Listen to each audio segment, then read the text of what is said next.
Hi everyone, thanks for joining us for Northern Ag TV. I'm Grace McDonald.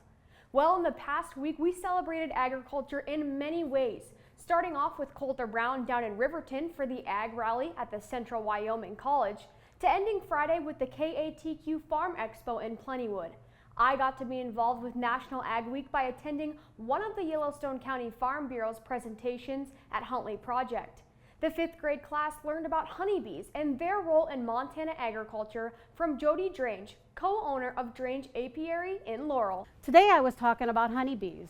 We have a commercial beekeeping operation, so I like to go around and teach the kids all about bees. You know, all they think is, oh my gosh, I don't want to get stung. They don't realize the importance of honeybees. We say that bees are the bottom layer of agriculture because we pollinate the crops the animals eat. We pollinate the fruit and vegetables that the people eat. So without bees, we have none of that to keep growing for the other livestock and the other crop people to make their living. We're just trying to get out there to teach these kids a little bit where their food comes from. A lot of them still think chocolate milk comes from a brown cow. So we actually have a dairy cow that we were taking into classrooms, and the kids were making butter, and they were getting to watch how they shake it and get whipped cream. And they actually got to milk the cow. We have her so we can milk her.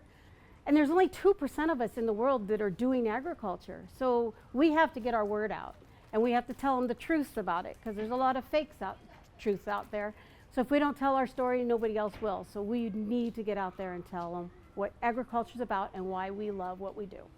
The USDA's National Ag Statistics Service is reinstating the July cattle report as well as county estimates for crops and livestock. Here are the release dates. The National Cattlemen's Beef Association is one of the groups that thanked the USDA for reinstating the reports that were discontinued last year. NCBA Executive Director of Government Affairs, Tanner Beimer, said that the return of these reports is a big win for cattle producers who utilize them to make marketing decisions and that they are extremely cost-effective. American Farm Bureau President Zippy Duval also thanked the USDA, saying that both the July cattle report and county estimates reports are crucial tools for farmers and ranchers to understand their markets and make better business decisions. And a quick reminder that the University of Wyoming's Ranch Camp program is open for registration until April 4th. The camp will take place June 9th through the 13th at the Ladder Ranch in Carbon County, and it's open to all aspiring ranchers 18 and up. The program balances seminar-based learning with hands-on activities like branding, docking, soil sampling, and range evaluation. Contact the University of Wyoming to apply. Full scholarships are available to cover the $200 fee per student. We'll be back with the markets right after this. From the beginning, we've worked closely with farmers. BNSF's ties to the agricultural community go back 175 years. Together, we've innovated to make the U.S. agriculture supply chain one of the most efficient and productive in the world. Our strong relationship powers BNSF still today and helps us move the nation like no one else can. At BNSF, we move the nation for you. Talking with someone that you know is stressed out, those are difficult things to approach, but if you're good friends with those people, reach out and say, I'm here to talk to you.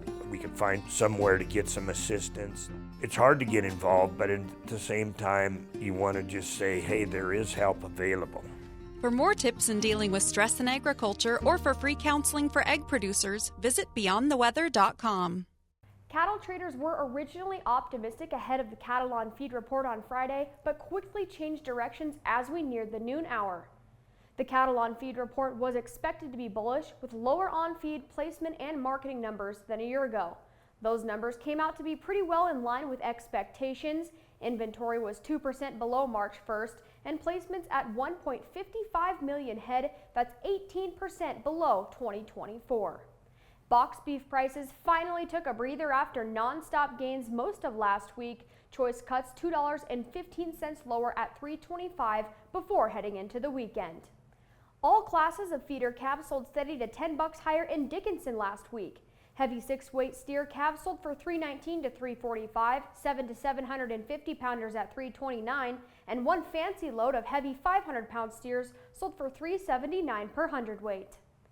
The wheat futures have little support to go off of in recent times, but they were able to close up above the zero mark on Friday.